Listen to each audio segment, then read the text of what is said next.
now there are more people here, so I'm grateful to be able to speak to those of you who were here earlier, and I want to welcome those who just came here. So for those of you who don't know me, my name is Linda Sarsour, and I am the Executive Director of the Arab American Association of New York, and I'm also co-founder of the first Muslim online organizing platform called mpowerchange.org. So we would be remiss, sisters and brothers, if we didn't come here and talk politics. So that's where I'm going with my lecture this evening. And for many of you who know me, there's a few things about me that I think, when known, you understand me and where I come from. First and foremost, I'm Muslim, but I'm also Palestinian. And I'm also born and raised in Brooklyn. And if there's anything that you know about people born and raised in Brooklyn, is that we keep it real. So I come here to Dallas and to this community because I want to have a really important and truthful and honest conversation, some of which may make some of us feel uncomfortable, but I hope, my dear sisters and brothers, that you accept from me what I will only give you from my heart. You know, I come from New York City, and for those of you who know New York City, what you imagine about New York City, what you perceive of New York City, it is that it is a metropolitan city. It is a very diverse city of people from all over the world. We speak over 140 languages. We also have a very large Muslim community there. About 1 million Muslims live in New York City. MashaAllah, the New York City Muslim community is a very active Muslim community. Many of you heard about a campaign that we recently won last year, where we were able to incorporate Muslim holidays into the New York City public school calendar. New York City is the largest public school system in the country, with over 1.2 million students who attend our public school system.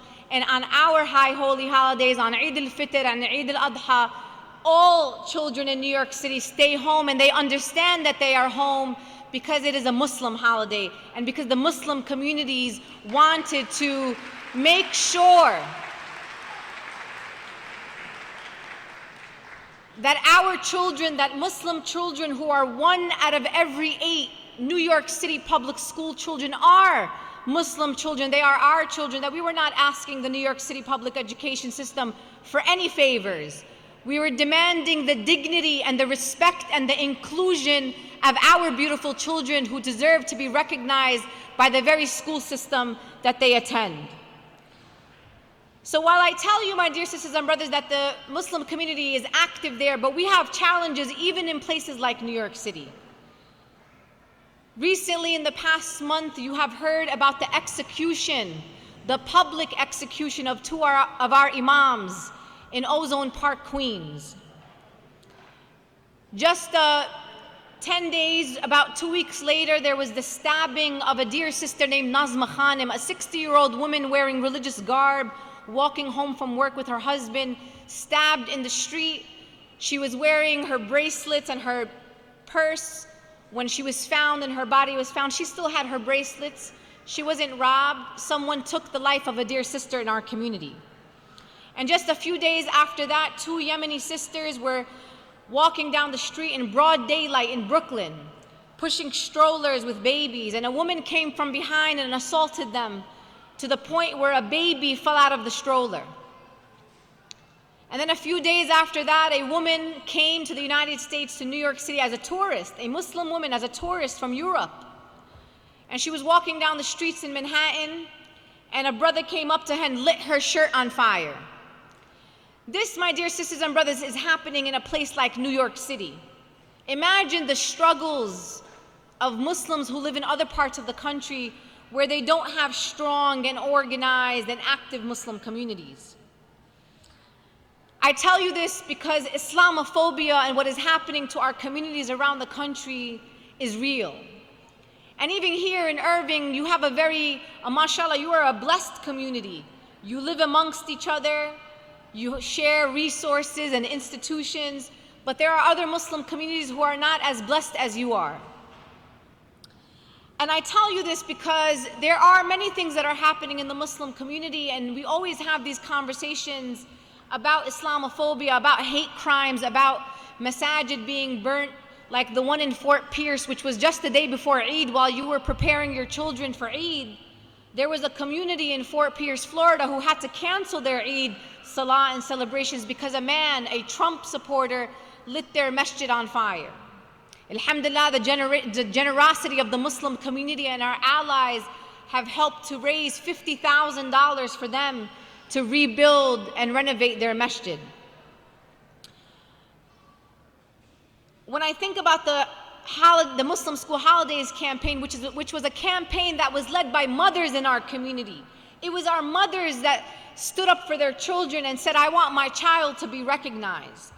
And when I think about those women, they remind me of something that many of you have heard me say many times before. This campaign was led on a basis and foundation of being unapologetically Muslim. Sisters and brothers, when I walk out of my house every single morning, I am unapologetically Muslim. I am very proud to be a Muslim. And I want you every single day, when we think about shifting the narrative about our community, only we can do that. And the only way we can do that is to stand up every single day with our back straight, with our head held high, knowing that we follow a beautiful faith and that we live in the United States of America unapologetically Muslim, because we have no choice but to be unapologetically Muslim. Not only do we not have a choice but to be unapologetically Muslim, we have a right in the United States of America to be unapologetically Muslim. In the past year, we have had many commemorations, and in the past few months we have had commemorations and eulogies for our dear brother Muhammad Ali. And in the last year we had the anniversary, the 50th anniversary of the assassination of our dear brother Malcolm X. Now, what did these two brothers have in common? Number one, they were heroes. They were our heroes as Muslims. But things that they had in common were they were unapologetically Muslim. Muhammad Ali was a proud Muslim. He was a proud black man in America. Malcolm X was unapologetically Muslim, and he was a proud black man in America. Muhammad Ali stood for his convictions and his principles. He stood for his deen. He didn't care if he lost his money or his career. He didn't care what people thought about him, so as long as he knew that he was doing the right thing. Brother Malcolm X was one of the most hated men in America.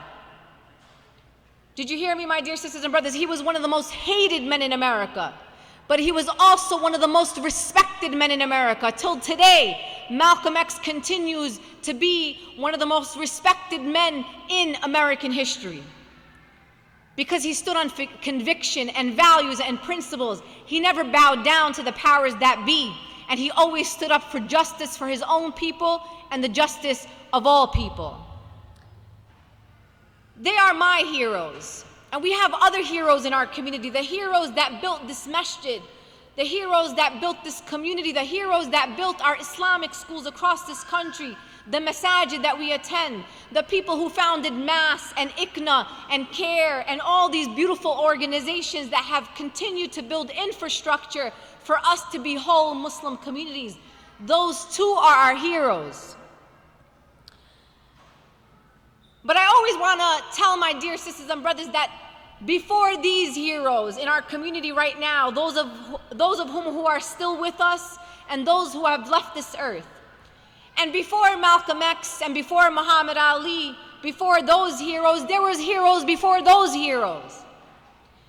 My dear sisters and brothers, over 460 years ago, before this land was called the United States of America, you had your own heroes. There were Muslims who came to this land before this land was called the United States of America. Over 25 to 30% of enslaved Africans who came to this country, my dear sisters and brothers, were Muslim. They are our heroes. Those Muslims figured out how to continue to practice Islam in America under the watch of slave masters. They figured out how to practice Islam in hiding so you could be Muslim in America in 2016. So in honor of those heroes, those people who paved the way for you to be Muslim in America, you have no choice but to be unapologetically Muslim in the United States of America in 2016.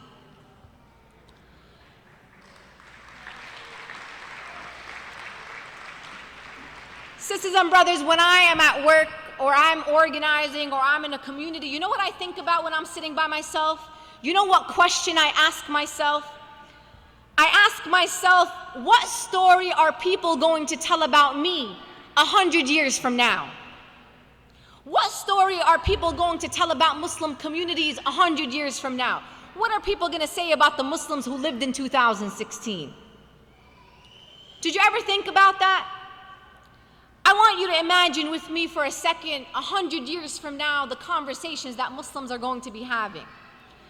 Do you want those conversations to be of Muslims sitting in their basements, whispering to each other and saying, why are we so scared to be Muslim?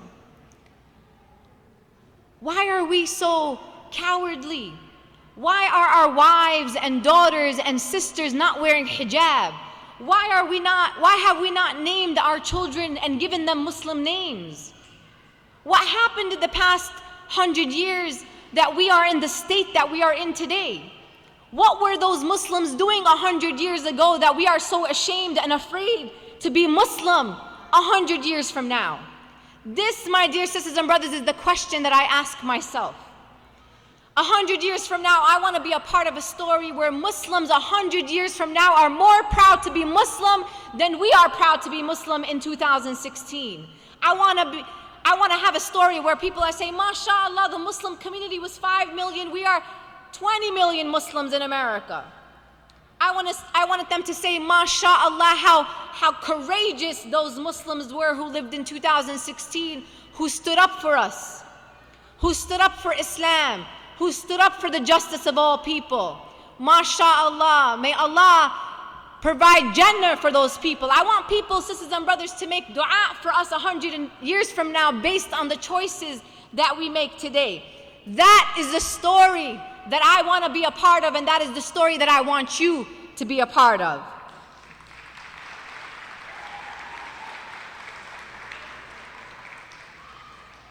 Sisters and brothers, we have an opportunity to tell a story this year in 2016. Oftentimes, I get invited to masajid and to communities across the country, and people say to me, Sister Linda, please don't talk about politics. You know, Sister Linda, you know, you're a woman, you wear hijab, please talk to us about Muslim women empowerment. But please, Sister Linda, don't talk about politics, not in this masjid, not in this Islamic school. So I want to get something straight with Muslims in this room. Sisters and brothers, if you wake up in the morning and you are breathing, you are Muslim and you are political. We have no choice in this country in 2016 but to be political, because you as a community, our religion has been politicized. We are walking politics. People say to me, Sister Linda, look, every day we turn on the television and they're talking about Muslims, they're talking about Islam. Look at that, every day somebody's saying something about us. You know what I tell my dear Muslim sisters and brothers? I say to people this: if you're not part of the conversation is about you. If you are not part of the conversation is about you. Now listen, this has been said before in many ways, but I'm going to say it to you here today. There's many iterations of this. People say, if you're not at the table, you're on the menu. If you're not at the table, you are on the menu. And you, my dear Muslim sisters and brothers, are on the menu right now. I don't know about you, but I don't like being on the menu. I want to be part of the decision-making process. I have something to offer, something to contribute. So what I'm asking you is that in 2016, I want Muslims to get off of the complaints counter and get on the claims counter. That's where we need to be, on the claims counter. Sisters and brothers, we have a very important election here. And people say to me, Sister Linda, I don't know about this election.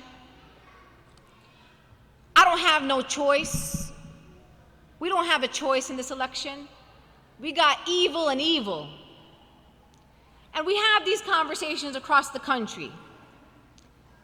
Now, this year, many of you saw me. I never engaged in a political campaign in my life. But this year, I said, you know what? I want to see what it feels like to be a Muslim in a presidential campaign. So I chose to go and join the Bernie Sanders campaign. I'm still heartbroken, my dear sisters and brothers. My heart is still broken. But inshallah, one day I'll get over it. But the reason why I joined the Bernie Sanders campaign is because I was welcomed into the Bernie Sanders campaign. They said to me, you're a Muslim, you're Palestinian, you're a woman, you're wearing hijab, you're from Brooklyn, you're from New York, you're a social justice activist, you're a community organizer, you are exactly who we're looking for. You are the perfect person that we're looking for. And they brought me into campaign and they allowed me to be who I am. Now, you would think to yourself, well, mashallah, they brought Sister Linda because she's a Muslim so she can go talk to Muslims. Quite the contrary. I actually crossed the country and spoke to people who were not Muslim. I introduced Bernie Sanders at a rally in Madison, Wisconsin, where 98% of the people who in the audience were white people. You know why? Because I happen to be a Muslim. I happen to wear a hijab. But I'm a person with values and convictions and principles, and I care about issues that other people care about. So we as a Muslim community, and I realize that what we've been missing is figuring out how to align with communities, right? Based on our values and principles. Just because you're Muslim, it doesn't mean you just get down with the Muslims, or because you're Pakistani, you get down with the Pakistanis. The idea here, sisters and brothers, is that we have more to offer than our deen and just our ethnicity or our race or where we live. And that is what I want other people to experience about our communities and what I was able to do as part of the Bernie Sanders campaign. Now, people say to me, Sister Linda, I can't vote in this election. I'm so principled. I'm so self-righteous. You know, there's this one issue that I care about, and both of these candidates are horrible, so I'm just going to stay home. Or you know what? I'm going to go and I'm going to vote third party. Now, people in Texas may be thinking to themselves, Sister Linda doesn't know anything about Texas. We're a red state. We're so red, we're never going to be anything but red. That might be true, might not be true. Because I will tell you this about Texas Muslims on a statewide level, you don't exactly have the most impressive voter turnout, just so you know. I did the research before I got here. Now, people who come and tell me every 4 years, Sister Linda, I'm not voting, or I'm going to vote third party, this is my question to those people. I want to know what you did in between the 4 years, before you got to the next 4 years, before you start telling people about protest vote and third party voting. I don't have a problem with third parties. I believe that we are in the problem that we are in because we have a two-party system. We should have a 20-party system. It works in other countries. Why doesn't it work here in the United States? But what I will not accept is I will not accept people in our communities telling us that the time is now to vote third party when you haven't done anything to build the third party in between the 4 years, but wake up every 4 years to tell me to vote third party. I'm not going to do that. As Muslims, we also wake up every 4 years, right? To say, oh, who's running for president? But we forgot that in between the 4 years, there's a city council race, a mayoral race, a school board race, members of Congress, state legislators. Voting local is where it matters, sisters and brothers. So let's stop being distracted by this 4-year conversation and let's start building power in between the 4 years, because that's where the power matters. So when you go to the polls on November 8th, I don't want you to keep looking up here. I want you to go down the ballot. I want you to go from the top to the bottom, because that's where our vote really matters, and that's where the vote in Texas really matters. Now, On the presidential level, people say, Sister Linda, and I know what, look, I heard people say to me today, Sister Linda, I just moved from New Jersey last month. I heard another sister say she just moved here with her family 2 months ago. What does that mean? It means that the Muslim community, we are an interconnected community. We know people in New Jersey, in Cleveland, Ohio. We know people in Florida. We know people in Pennsylvania. We know people in other states. And we all have cell phones, right? We all have ways to communicate with our sisters and brothers and our cousins and aunts and uncles. So I'm asking you to take your personal responsibility to engage in this election to the next level. Everybody in this room knows 10, 15 more people. We can call them up and ensure that they cast their vote on November 8th. But people will say, Sister Linda, who do you want me to tell people to vote for? Because, Sister Linda, we're doing the same thing we did last 4 years ago. We're lesser of two evils. Sisters and brothers, this election that you are in 2016 is not about the lesser of two evils. This is about American fascism and evil. So you either pick evil or American fascism. That's the choice that you have in this election. And I know it's not what you want to hear, but that is the reality that is out there. And I would not tell you to do something that I myself did not think very long and hard and do my research. So if you know people who live in Pennsylvania, Ohio, Michigan, Nevada, Florida, North Carolina, Virginia, I want you to pick up that phone and tell your people, you got to go to the polls. Now, us as Muslims alone in this country, we are not enough. And I'm going to go to the most extreme guesstimate of how many Muslims live in America. The US Census says we're about 2 to 3 million. I believe we're about 6 million. So let's just say we're 6 million people. 6 million out of 345 million is a very small number of people, right? So you heard Imam Omar, you heard Ustad Nu'man, and you've heard many people in your community say we got to build coalitions, right? And people think that's cliche. People think, you know, yeah, of course we want to build and we want to go to events with Christians and Jews and, you know, other communities, right? First, I'm going to say this. Before we go and build coalitions outside the Muslim community, when we say let's build with African Americans, what about we start building with African American Muslims first? How about that? How about we start building with Latino Muslims first? How about that? How about we build a united community that we could really call the true ummah first before we go outside and try to build with communities outside of our community? So that's the first place we have to start. So coalition building, not only is it the right thing to do, we have no choice but to do that. And I'm going to tell you a quick story about something that happened in a university that I went to that I thought was really powerful, but I didn't realize how powerful it was until after I left the university.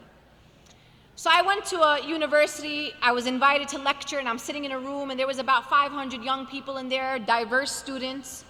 And then at the end, this young Muslim brother who's a freshman stood up to ask me a question. And he said to me, Sister Linda, I want to know who lived in this country at the time of Japanese internment camps. And I was really confused by his question. He said, I want to know who were those Americans that allowed for their Japanese sisters and brothers to be picked up from their homes with their children and put on camps on US soil? Who were those people? And I didn't understand this brother's question. I was really taken aback by the question. So I went home back to New York, and 2 days later, I'm sitting in my office, and his question came to my mind.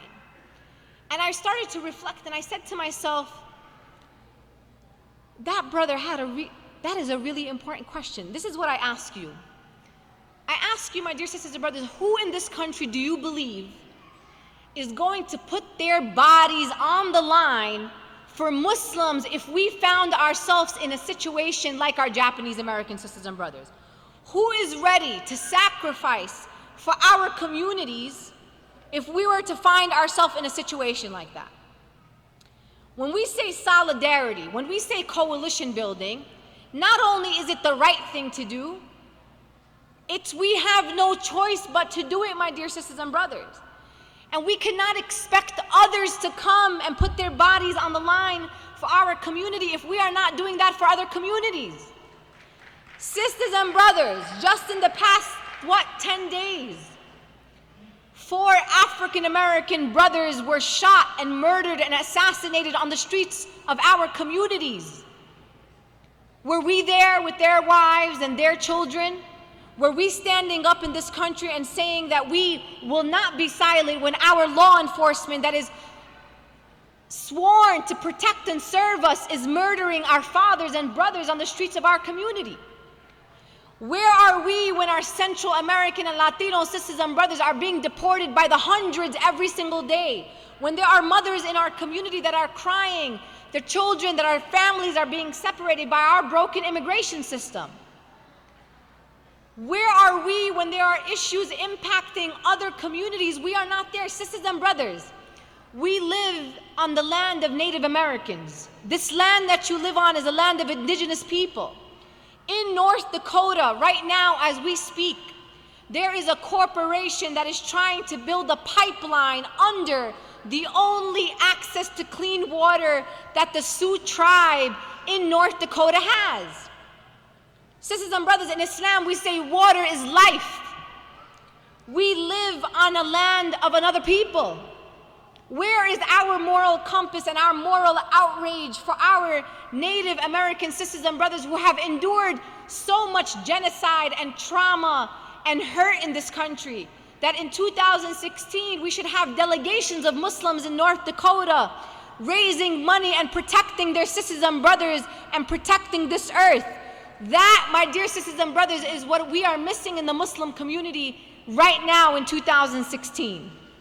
So if you want to be able to answer the question, if there were to be something horrible to happen to Muslims, which by the way has happened to many people before us. People say Donald Trump says ban the Muslims. People say, nah, Sister Linda, that's crazy. He can't do that. Why not? Just a few decades ago, we had the Chinese Exclusion Act. We excluded the Chinese from coming to this country. Just a few decades ago, we had Japanese internment camps. So why is it that we think somehow we're more better or more worthy than other people, that something bad can't happen to us more than has already happened to our community? So I tell you, my dear sisters and brothers, that we have no choice but to be politically active and politically engaged. We have no choice but to stand up for our sisters and brothers in other communities so that those sisters and brothers can reciprocate our solidarity when we need it most. We have no choice but to instill courage in our children. We should not tell our children, don't organize on your college campus. Don't get yourself in trouble. We need the courage and the fearlessness of our young people now more than we ever needed them. So do not discourage our children for standing up for their faith and for their communities and for their principles and the issues that they care about. You as a Muslim parent have the obligation and the responsibility to encourage them to be active Muslims, because we need them now more than ever.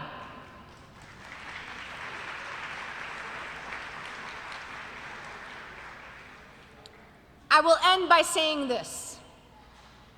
Our opposition, the Islamophobes, the right-wing Zionists, whoever you think your opposition is. Someone said something to me that was really profound. He said this. He said, your opposition, right, our opposition, we are not outnumbered by the opposition. We are not outnumbered. We are out-organized by the opposition. The opposition isn't more than us. They're not more educated than we are. They don't have more resources than we are. They're not richer than we are. We have every blessing that Allah has gave us, but those that do evil know how to use their resources, and we have not been able to figure out how to use our resources for the social good of our community and the society that we live in. So, we're outnumbered, right? We're not outnumbered, but we are out-organized. It's time, sisters and brothers, that we flip that. It's time that we out-organize the opposition. And I'll say this about Muslim unity for a second. When the Islamophobes attack our masajid, right? They don't research and say, I want to know who the imam is at that masjid or what madhab he follows. When they attack a Muslim sister in the street, they don't ask her if she's Sunni or Shia. They don't ask her if she's from Bangladesh or from India or from Pakistan. They just know that she's Muslim. So if our opposition, if the Islamophobes are treating us like we are one community, why are we not acting like we're one community? This is what we can learn from the opposition. So I will end by saying that I will leave here today, that I will continue to be unapologetically Muslim. We have a responsibility to our young people to show them courage and what courage looks like. And I'm asking you that on November 8th, when you go out to the polls, that you are making a collective vote. You are not voting for your personal interest, because in Islam, as Muslims, we have never been taught to be selfish people. If you care about the most vulnerable of this country, if you care about black communities, Latino communities, if you care about poor people, if you care about your dear Muslim sisters and brothers in this country, you know what the right choice is to make. And I promise you that I will never tell you to do something that I wouldn't do myself, that on January 21st, the day after our next president is sworn in, I'll be the first one in front of the White House holding whoever the next president is accountable to our communities, because our demise in the Muslim community is our lack of consistency and persistency. And I'm trying to teach a new level of organizing in the Muslim community that is about consistency and persistency. A type of organizing that is about justice, that is not just us, that is justice for all people. That we as Muslims in 2016, that 100 years from now, not just Muslims, but other folks in America say, you know, 100 years ago, the moral compass of this country were the Muslims. The Muslims led the social justice movements in this country. It was the Muslims at the forefront of the movements for justice and racial justice and economic justice and environmental justice.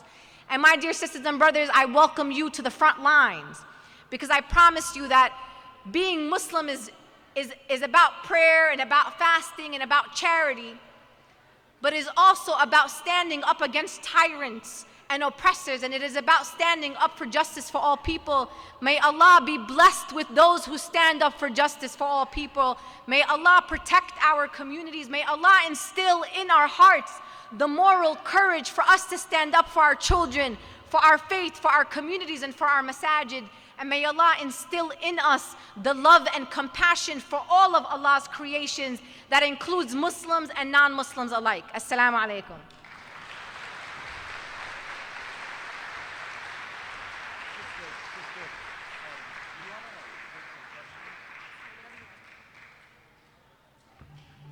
So inshallah, we're going to open it up for some questions for Sister Sarsour. I have a